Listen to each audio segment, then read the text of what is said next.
Welcome to the deep dive, everyone. Today we're going deep on brucellosis. Oh, an important one. It is, especially for you guys out there, medical microbiologists. Now, we've got a lot to cover, so we'll be pulling from sources like Microbiology, the CDC, and Microbe Canvas. I think you'll find some of this stuff pretty interesting. Oh, definitely. It's a fascinating disease. Yeah, we've got a pretty unique symptom to discuss, a foul, moldy body odor, apparently. Yeah, that's a strange one. And then there's the bacteria's intracellular lifestyle. Pretty sneaky. Sneaky and makes treatment tough. Right, exactly. And of course, we can't forget the history behind Malta fever. Oh, yeah. The historical significance of the names is interesting. So, to kick things off, what exactly is brucellosis? Well, brucellosis is a highly contagious zoonotic disease, which means basically it can jump from animals to humans. So we have to be careful around animals then. Yeah, and especially with what we eat, the most common ways people get it are through unpasteurized milk or undercooked meat. So those unpasteurized cheeses and rare steaks, Could be risky, yeah. and it has a long history, right? We've got names like undulant fever, Malta fever, and Mediterranean fever. Right. You can tell it's been around for a while, affecting different regions. Malta fever was a huge problem in the Mediterranean for centuries. Wow, centuries. It wasn't until the late 1800s that they figured out Brucella melitensis was the cause. So let's talk about the bacteria itself. What's the deal with Brucella? Well, Brucella bacteria are small, gram-negative cocobacilli. They don't move, don't form spores, and importantly, they are facultative intracellular. Facultative intracellular. That means they can survive and even replicate both inside and outside of our cells. So they can kind of choose where they want to live. In a way, yeah. And that's a big part of why brucellosis is so difficult to treat. I see. So we're dealing with a versatile opponent, and there's more than one type, right? There are, yeah. 4 main species infect humans: B. abortus, B. canis, B. melitensis, and B. suis. Okay, so what are the main differences? Each one prefers a certain animal host, and their virulence varies. Virulence, meaning? How good they are at causing disease. Got it. Can you give us a quick rundown of each species? Sure. B. abortus, you find it mostly in cattle. It's generally less dangerous than B. melitensis. Okay, what about B. melitensis? That one's the most invasive, usually associated with goats and sheep. So handling those animals can be risky. Yeah, potentially. Then there's B. canis, mainly affects dogs, as you might guess. And lastly, B. suis. That one's found in pigs, and it's somewhere in between in terms of how severe it can be. Got it. So let's say someone gets infected with Brucella. What kind of symptoms are we talking about? Well, initially it can be tough to diagnose. The early symptoms are very general.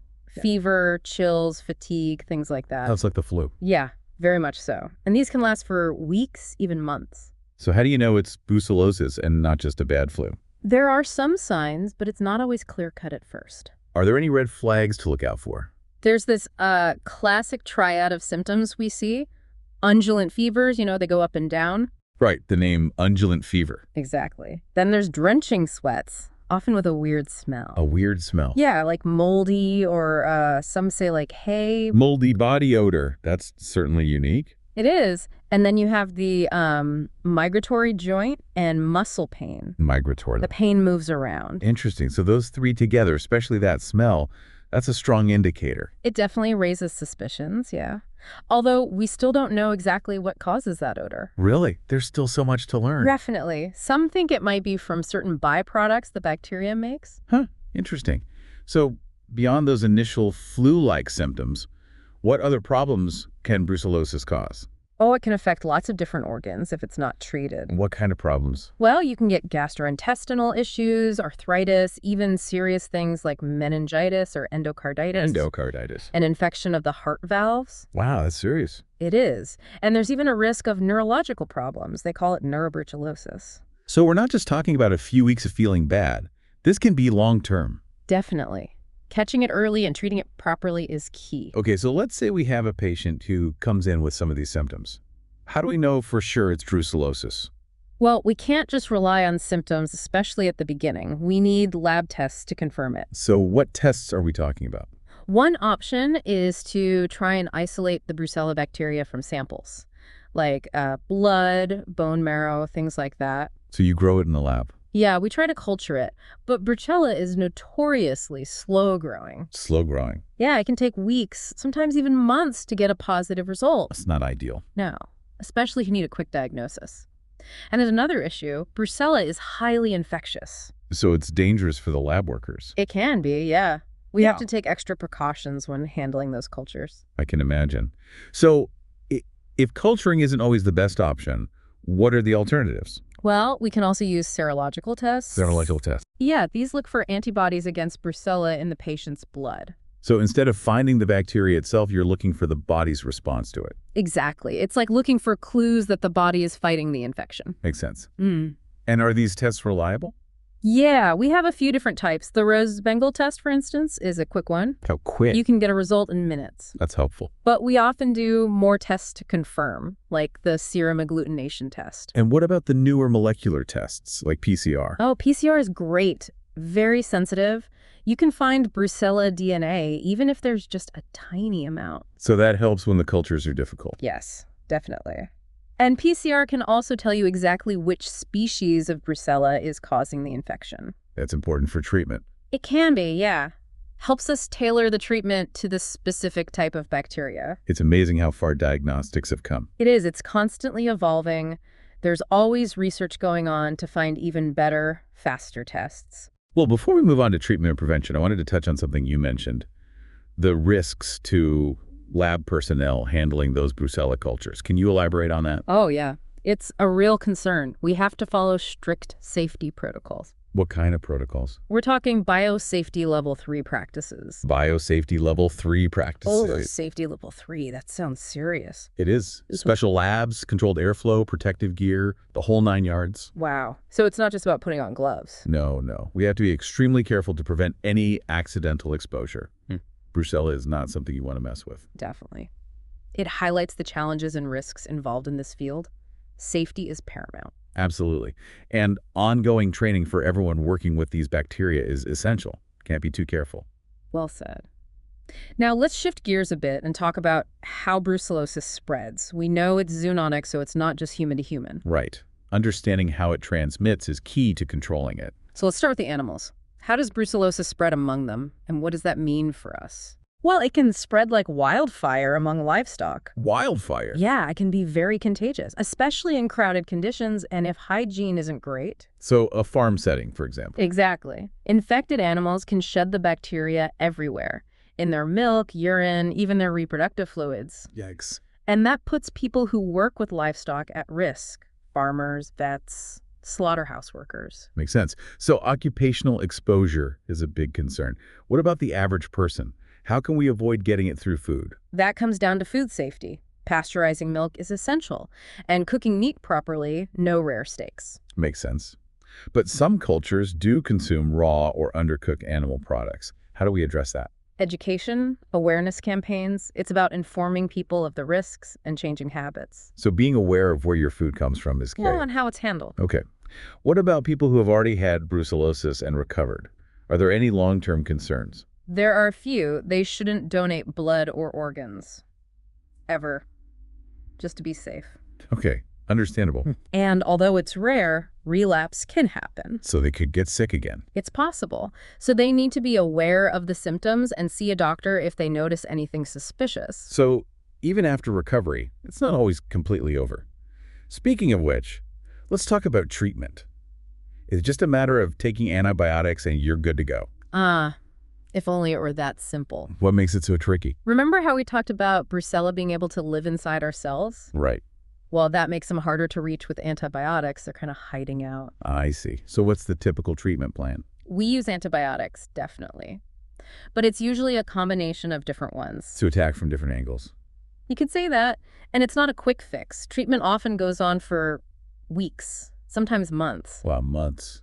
That sounds tough. It can be. Yeah. Side effects from the antibiotics, having to take so many pills for so long. Not to mention the risk of antibiotic resistance. Exactly. So patient education and careful monitoring are crucial. We need to make sure people understand the importance of sticking with the treatment plan. It's a team effort, really. Well, The patient and the healthcare provider working together. definitely. Well, I think that's a good place to pause for now. We've covered a lot of ground in this first part of our brucellosis deep dive. We've looked at what it is, the bacteria behind it, how we diagnose it, and some of the challenges with treatment. And don't forget the sneaky intracellular lifestyle. Right, that's a key takeaway. But we've only scratched the surface. There's so much more to explore. There is. Stay tuned for part 2, where we'll dive deeper into the public health side of things. We'll look at how brucellosis affects populations, how we can prevent it from spreading, and the crucial role of public health measures. And we'll talk about some of the latest research, too. Some exciting new technologies coming down the pipeline. It's a topic you won't want to miss. Yeah. So join us back here soon for part 2 of our brucellosis deep dive. Welcome back to the deep dive. We're picking up where we left off, talking all things brucellosis. Yeah, it's a bug with a lot of tricks up its sleeve. Yeah. This time, I want to focus on the bigger picture, the public health impact. It's not just about individual cases, right? Oh, absolutely. Brucellosis really highlights the connection between animal health, human health, and even the environment. One health, as they say. Exactly. And for you medical microbiologists out there, this is where it gets really interesting. So let's start with the animal side. What's the strategy for controlling brucellosis in livestock?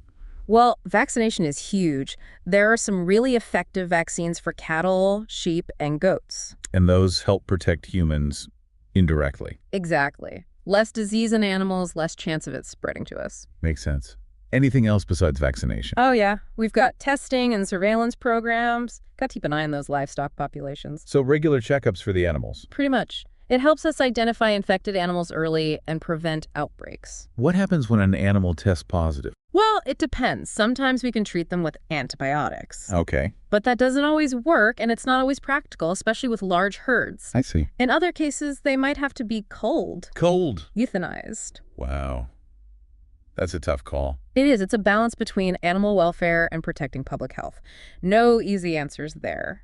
I can imagine. Yeah. Now, let's talk about the folks on the front lines of all this, the medical microbiologists in the lab. What challenges do they face when dealing with such an infectious bug? Well, remember how we talked about biosafety level 3? Yeah, the special labs and all that. That's essential when working with Brucella. It's not just about wearing gloves, huh? No. We're talking controlled environments, air filtration systems, special procedures for handling everything. It's the real deal. Sounds intense. It is. Yeah. But it's necessary. We have to minimize the risk of those bugs escaping. For sure. And speaking of risk, how can we raise awareness about brucellosis, especially for people who might be more likely to encounter it? Public health campaigns are key. Got to get the information out there. Who's the target audience for those campaigns? Farmers, vets, anyone working with livestock, and travelers going to areas where brucellosis is common. Makes sense. What do these campaigns involve? Just handing out flyers? Oh, it's way more than that. We do community outreach, work with healthcare providers, use all sorts of channels to get the message out. So a multi-pronged approach. Absolutely. The goal is to give people the knowledge they need to protect themselves. Knowledge is power, as they say. Now, looking ahead, what's on the horizon for brucellosis research? Any exciting new tools in development? Oh, yeah. There's some cool stuff in the works. One of the big ones is rapid diagnostic tests. Rapid tests like for COVID. Similar idea. The goal is to get a diagnosis in minutes, right there at the point of care. That would be a game changer. Totally. Especially in remote areas or during outbreaks, you need answers fast. What about treatment? Any breakthroughs there? Especially with antibiotic resistance being such a concern? Well, the good news is that for brucellosis, resistance isn't widespread yet. The usual antibiotics still work pretty well. That's a relief. But of course, we can't be complacent. Researchers are looking at ways to improve treatment. Such as?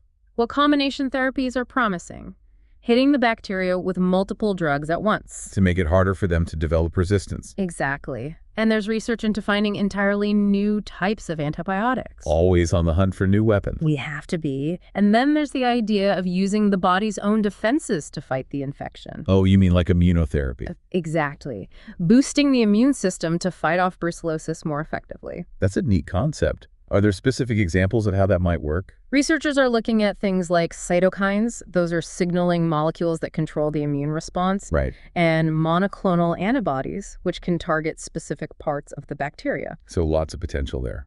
What about vaccines for humans? Any progress on that front? That's the holy grail, right? A vaccine would be a game changer, but it's a tough nut to crack. What makes it so difficult? That intracellular lifestyle again. Hiding inside cells makes it harder for the immune system to learn how to fight it. Sneaky buggers. So traditional vaccine approaches might not work. Might not be enough, yeah. But researchers are exploring different strategies. Like? Subunit vaccines, which use specific bits of the bacteria to trigger an immune response. Okay. And live attenuated vaccines, which use a weakened version of the bacteria. So the research is ongoing. That's good to hear. It is. A human vaccine would be a huge step forward in controlling brucellosis. Now, before we wrap up this part, I wanted to touch on something a bit, well, unsettling. The potential for brucellosis to be used as a bioweapon. That's a scary thought. It is. It's something we have to take seriously. What makes it a potential threat? Well, it's highly infectious, easy to spread, and it can make people really sick. And no vaccine to protect us. Right. That makes it a concern for bioterrorism. So what's being done about it? Yeah. Agencies like the CDC are working on it. They're stockpiling antibiotics, developing those rapid tests we talked about, and researching new treatments and vaccines. So it's about being prepared, just in case. Exactly.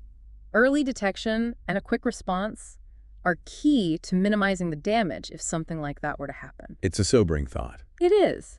But it's important to be aware of these threats. Well, we've covered a lot of ground again today, from livestock vaccination to bioterrorism. It's a complex disease with a lot of angles to consider. And we're not done yet. Join us for part 3, where we'll take a closer look at those emerging technologies we've been talking about. We'll discuss the ethical considerations too, because as we develop new tools, we need to make sure we're using them responsibly. It's a fascinating discussion. Don't miss it. Welcome back to the Deep Dive. We're wrapping up our brucellosis journey, and this time we're looking at the cutting edge, the new tech, and of course, the ethics. It's always fascinating to see how science is tackling these infectious disease challenges, and brucellosis is no exception. Right. We've talked about those old school diagnostics, the slow cultures, the risks for lab workers. So what's next? What's coming down the pipeline? One of the most exciting areas is rapid diagnostic tests. Imagine getting a brucellosis diagnosis as quickly as a pregnancy test. Now, that would be revolutionary, especially in places without fancy labs or during outbreaks when every minute counts. How do these tests actually work? Many of them use something called lateral flow assays. They detect specific Brucella bits, either antigens or antibodies, in a sample, kind of like a high-tech dipstick. Sounds simple enough, but how reliable are they compared to the gold standard lab tests? That's the million-dollar question. Some of these rapid tests are getting pretty close to ELISA in terms of accuracy, but yeah, more research is always needed to make sure they're totally reliable. Good to know they're on the right track. Now let's talk treatment. With the whole antibiotic resistance problem looming, are there any breakthroughs for managing brucellosis? Antibiotic resistance is a worry, no doubt. But for brucellosis, we're lucky the main antibiotics still work pretty well. Okay, that's a relief. But I'm sure scientists aren't just sitting back, right? What else is being explored? No, absolutely not. Combination therapies, hitting the bacteria with multiple drugs at the same time, that's showing promise. Makes sense. Harder for the bacteria to develop resistance that way.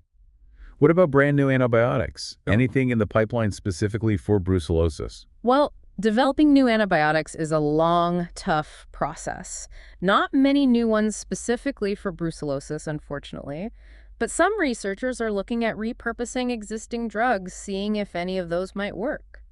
So looking for hidden gems in the medicine cabinet, huh? Clever. What about harnessing the body's own power?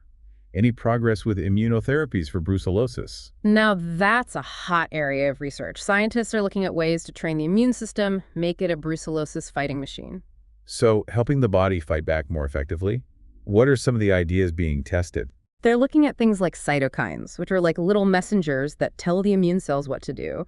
And then there are monoclonal antibodies, which can be designed to target specific parts of the bacteria or even parts of our own immune system to boost the response. It's like giving the immune system a custom upgrade.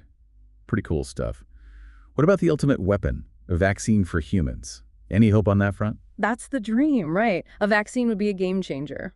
But as we've seen, Brucella is a tricky opponent hiding inside our cells. Right, that sneaky intracellular lifestyle makes it tough for the immune system to learn how to fight it. So traditional vaccine approaches might not cut it. They might not be enough on their own, no. But researchers are looking at newer strategies, things like subunit vaccines, using just specific pieces of the bacteria to trigger a response, or even live attenuated vaccines, using a weakened version of the bug itself. So the quest for a human brucellosis vaccine continues. It's inspiring to see how science is constantly pushing the boundaries. But with all these new technologies come new ethical dilemmas. Absolutely. As we get better at fighting brucellosis, we need to make sure we're using these new tools wisely and fairly. Exactly. For example, if we have those rapid tests that can diagnose brucellosis in minutes, who should have access to them? What about privacy concerns? And could a positive result lead to discrimination? All valid points. And then there's the darker side, the potential for bioterrorism. As we develop more powerful tools, we need to make sure they don't fall into the wrong hands. It's a lot to think about. It is. It's a reminder that scientific progress isn't just about what we can do, but what we should do. Well said. It's been a truly fascinating deep dive into the world of brucellosis. We've learned about its history, its impact on both humans and animals, the challenges and triumphs in diagnosis and treatment, and the exciting future of brucellosis research. We've seen how brucellosis highlights the interconnectedness of human, animal, and environmental health. And we've discussed the ethical considerations that come with scientific advancements. To our listeners, we encourage you to continue exploring. Check out the resources we've mentioned, MicrobiWiki, the CDC, Microbe Canvas. There's a wealth of information out there. Keep learning, keep asking questions. The world of microbes is full of surprises. Thanks for joining us on The Deep Dive. Until next time, keep exploring the fascinating world around us.